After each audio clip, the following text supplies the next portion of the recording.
समाजासाठी घातक असलेल्या व्हायरसच्या बुलढाणा एलसीबीने आवळल्या मुसक्या।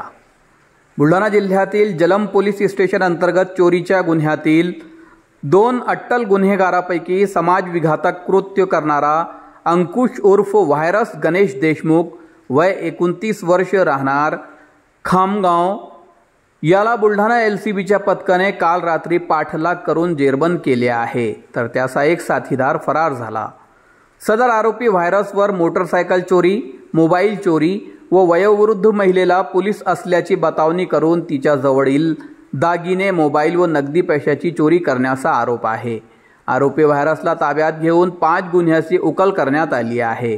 आरोपीकडून 1,37,000 रुपयांची किमतीचे सोन्याचे दागिने, एक बजाज कंपनीची पल्सर बाईक, 2 मोबाईल असा एकूण 2,32,000 रुपयांचा मुद्देमाल जप्त करण्यात आला।